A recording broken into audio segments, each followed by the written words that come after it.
PIX11 Plus. Download the app today for your Roku, Apple TV, or Amazon Fire TV. Right now at 4, our frigid cold snap continues. Chris Cimino telling us how low temps will go and when we could see them climbing again. And with these freezing temperatures and more snow on the way, we have some tips on keeping your home and areas around it safe. And a public hearing on Long Island bringing out hundreds of people, both for and against a proposed casino.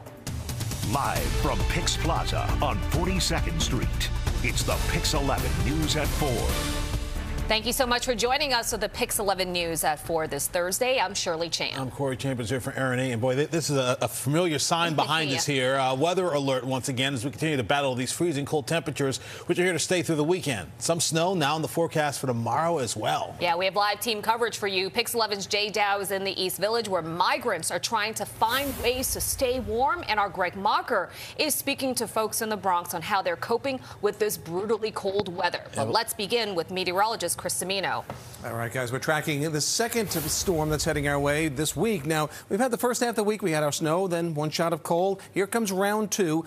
Right now, we've got a winter weather advisory in effect. It does include the city lower end of Westchester County, Long Island, northern New Jersey. That kicks in 7 a.m. tomorrow through tomorrow evening. It's a winter storm warning. Monmouth, Ocean County on south of there. There could be a little more substantial snowfall out of this. I'll explain as we get into it. Right now, at the freezing mark in the city, sub-freezing most anywhere else. Belmar just above it at 34, but most folks are in the 20s. The wind has eased a little, so most wind chills are generally just in the 20s right now. Had a few snow flurries scattered around. Still seeing some of that activity out to the west. That's not the storm we're really talking about. That's still getting its act together, pulling out of the Tennessee Valley. A little piece of energy will drop into that and form a coastal low off of North Carolina, Virginia, and then that moisture will spread towards us tomorrow morning. I think the early morning commute tomorrow, not too bad. Maybe a little light snow breaks out. It's mid to late morning through the early afternoon where we see the biggest impulse of snow come across the tri-state, but it's a fast mover, and it's not going to deepen all that much. So that's why these amounts, 1 to 3. 3 may even be on the high end, especially when you go further north, probably an inch or so. City 1 to 2, maybe we squeeze out 3. And then you get to lower Middlesex County, Monmouth, Ocean County,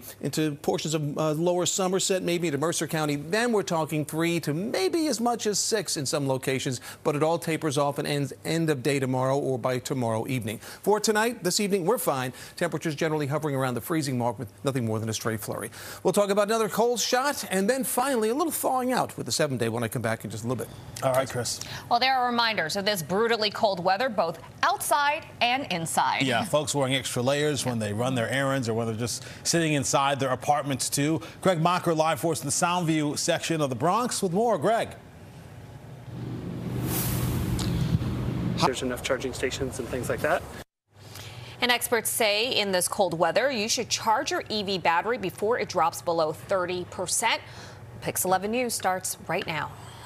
Live from PIX Plaza on 42nd Street, it's the PIX11 News at 5.